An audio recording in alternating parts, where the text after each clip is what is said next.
Wait wait, एक second रुकिए। आप इस वक्त जो स्क्रीन देख रहे हैं, क्या सच में आपकी आंखें देख रही हैं या फिर आपका दिमाग आपको यकीन दिला रहा है कि आप देख रहे हैं? नजरों का धोखा है जनाब, यहाँ आधा सच और आधा फसाना है। तो चलिए बाकी के सच से हम रूबरू कराते हैं आपको। जी हाँ, क्योंकि आज हम बात करने वाले हैं हमारे उस बॉडी पार्ट की जिस पर हम सबसे ज्यादा भरोसा करते हैं लेकिन सबसे कम समझते हैं, यानी हमारी आंखें। दरअसल मानव आंख कोई सिंपल सेंस ऑर्गन नहीं है। यह ना तो सिर्फ देखने का टूल है, ना ही कैमरे की तरह दुनिया की तस्वीर खींचने वाली मशीन। आंख उस लंबी प्रक्रिया की पहली कड़ी है जिसका अंतिम निर्णय मस्तिष्क करता है। यानी हम जो देखते हैं वो आंख का काम नहीं, दिमाग का कंक्लूजन है। और इसीलिए कहा भी जाता है कि कई बार आंखों का देखा सच नहीं होता। तो इस प्रोसेस को समझने के लिए पहले आंख के भीतर झांकते हैं। जैसे रोशनी आंख में प्रवेश करती है, सबसे पहले वो कॉर्निया से टकराती है, या गुंबद के आकार का होता है। यहीं पर रोशनी पहली बार मुड़ती है और आने वाली रोशनी का 70% फोकस यहीं कर देती है, यानी दिशा बदलती है। और इसके बाद रोशनी पहुंचती है पुतली यानी प्यूपिल तक, जो कैमरा के अपर्चर की तरह काम करती है। तेज रोशनी में वह सिकुड़ जाती है और कम रोशनी में फैल जाती है। और इस पूरे खेल को कंट्रोल करता है आइरिस। बस फर्क इतना है कि कैमरा इंसान बनाता है और आंख प्रकृति। पुतली के बाद रोशनी जाती है लेंस तक, जिसे कंट्रोल करती है सिलियरी मसल्स। लेंस कोई जमी हुई कांच की टिकिया नहीं है, वह हर पल खुद को बदलता है। पास की चीज देखनी हो तो लेंस गोल हो जाता है, दूर की चीज देखनी हो तो लेंस चपटा हो जाता है। और इस प्रक्रिया को विज्ञान कहता है एकोमोडेशन, यानी आंख का जूम फीचर। आंखों पर अतिरिक्त दबाव डालता है रेटिना। यही असल में देखने की प्रक्रिया शुरू होती है। रेटिना कोई साधारण परत नहीं है, यह एक जीवित न्यूरल नेटवर्क है। यहाँ दो तरह की कोशिकाएं काम करती हैं, रॉड्स और कोन्स। अंधेरे के साथ ही रॉड्स कम रोशनी में सक्रिय होते हैं और रात में, धुंध में या जब हालात साफ ना हो, रॉड्स आगे आते हैं। ये रंग नहीं बताते लेकिन रास्ता दिखा देते हैं। और शायद इसीलिए मुश्किल वक्त में हमें रंग नहीं, सिर्फ दिशा चाहिए होती है। रंग और बारीकियों के विशेषज्ञ कोन्स रोशनी में काम करते हैं। यही हमें बताते हैं कि लाल क्या है, हरा क्या है, नीला क्या है। 3 तरह के कोन्स यानी स्मॉल, मीडियम और लार्ज मिलकर हमें तमाम तरह के रंगों की समझ देते हैं। रेटिना के बीचों बीच एक छोटा सा इलाका है फोविया।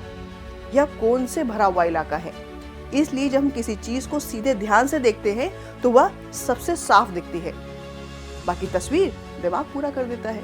और रेटिना पर गिरने वाली रोशनी सीधे दिमाग की भाषा नहीं समझती, उसे पहले अनुवाद करना पड़ता है। और इस अनुवाद को कहते हैं फोटो ट्रांसडक्शन। रोशनी के कण फोटो पिगमेंट से टकराते हैं, जैसे रॉड्स में रोडोस्पे। यह टकराव एक जैव रासायनिक श्रृंखला शुरू करता है, जो अंत में विद्युत संकेत में बदल जाती है। और यही संकेत ऑप्टिक नर्व के जरिए दिमाग तक पहुंचते हैं, यानी आंख से मस्तिष्क तक सामूहिक फैसला होता है। रेटिना खुद फैसला नहीं लेती, वह जानकारी आगे भेज देती है। बाइपोलर कोशिकाएं, हॉरिजॉन्टल और अमाक्रिन कोशिकाएं सब मिलकर संकेतों को छांटते हैं और फिर ये संकेत गैंग्लियन कोशिकाओं के जरिए मस्तिष्क के विजुअल कॉर्टेक्स तक पहुंचते हैं। और यही तय होता है कि हमने क्या देखा। और एक और दिलचस्प बात, आपकी आंख कभी स्थिर नहीं रहती, वह लगातार बहुत छोटे छोटे झटके माइक्रोसेकंड्स में लेती रहती है। अगर आंख रुक जाए तो कुछ ही पलों में दुनिया धुंधली हो जाए, यानी देखने के लिए चलना जरूरी है। दोस्तों, मानव दृष्टि सिर्फ रोशनी देखने की क्षमता नहीं है, यह जैव रसायन, तंत्रिका तंत्र और चेतना का साझा प्रयास है। आंख रास्ता दिखाती है लेकिन उसका अर्थ मस्तिष्क देता है। इसीलिए अगली बार जब आप कहें मैंने अपनी आंखों से देखा है, तो यह भी जोड़िए हमारे दिमाग ने समझा भी है। और आपको बता दें कि मानव आंख की संरचना जितनी उन्नत है उतनी ही संवेदनशील भी है। थोड़ा सा स्ट्रक्चरल इम्बैलेंस या न्यूरल प्रोसेसिंग में बाधा दृष्टि को प्रभावित कर सकती है, जैसे मायोपिया, जिसे निकट दृष्टि दोष भी कहते हैं। मायोपिया में व्यक्ति को पास की वस्तुएं स्पष्ट दिखती हैं, लेकिन दूर की वस्तुएं धुंधली दिखाई देती हैं, क्योंकि प्रकाश रेटिना से पहले फोकस हो जाता है। और आईबॉल्स का सामान्य से अधिक लंबा होना या कॉर्निया या लेंस का अत्यधिक अपवर्तन, जिसके कारण छवि रेटिना के आगे बन जाती है। और इसका कारण आजकल लंबे समय तक मोबाइल स्क्रीन देखना, आउटडोर गतिविधियों की कमी, और इसका समाधान अवतल लेंस यानी कॉनकेव लेंस है। कॉन्टेक्ट लेंस यूज कर सकते हैं, साथ ही लेसिक जैसी अपवर्तन शल्यक्रिया जो कॉर्निया को सही आकार देती है। इसी कड़ी में अगली समस्या है हाइपरमेट्रोपिया की, यानी दूरदृष्टि दोष। दूर की वस्तुएं साफ दिखती हैं, लेकिन पास की वस्तुएं धुंधली दिखाई देती हैं। और इसका वैज्ञानिक कारण आई बॉल्स का अपेक्षाकृत छोटा होना या लेंस की अपवर्तन क्षमता कम होना, जिससे छवि रेटिना के पीछे बनती है और ये बच्चों को सबसे ज्यादा प्रभावित करता है। और इसका समाधान कॉन्वेक्स लेंस यूज करना है। पढ़ने के लिए अलग अलग चश्मा, उम्र बढ़ने पर प्रोग्रेसिव लेंस का इस्तेमाल। और इसी क्रम में अगली बीमारी है एस्टिग्मेटिज्म, यानी दृष्टि वैषम्य। अब ये क्या होता है? सीधी रेखाएं टेढ़ी दिखाई देना या सभी दूरी पर धुंधलापन।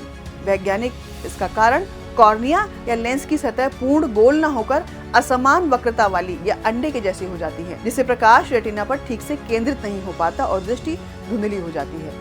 इसका समाधान है cylindrical lenses, toric contact lenses, जो कि विशेष प्रकार की मुलायम कॉन्टैक्ट लेंस हैं। ये प्रकाश को सही दिशा में मोड़ती हैं। प्रेसबायोपिया, उम्र से जुड़ा दृष्टि दोष।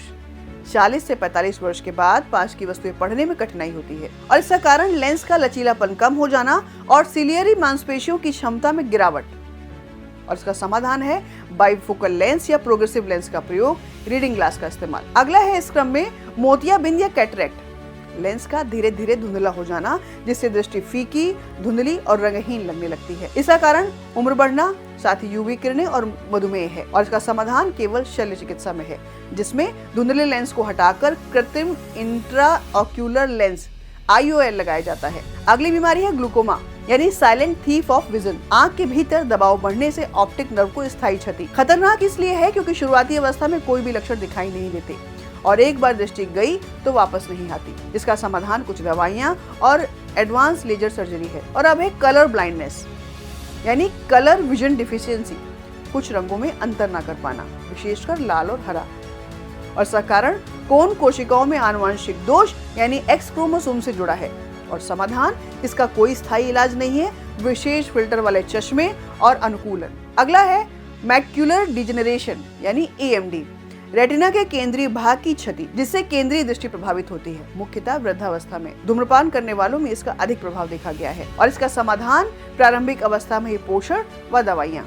एडवांस मामलों में anti-VEGF थेरेपी यानी वेस्कुलर एंडोथेलियल ग्रोथ फैक्टर असामान्य रक्तवाहिकाओं को बढ़ने से रोकती है। आंखों की बीमारियों से बचने के लिए संतुलित आहार जैसे vitamin A, C, E, omega 3 fatty acids और UV प्रोटेक्शन वाले चश्मे, धूम्रपान से परहेज करना और आंखों को बार बार छूने से बचाना जरूरी है।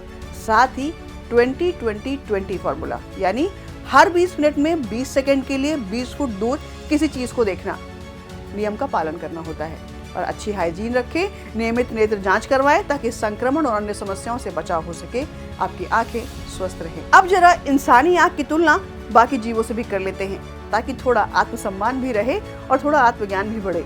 चील की आंख इतनी तेज है कि उसे दूर बैठा शिकार दिख जाता है और हमें पास रखा चश्मा नहीं मिलता।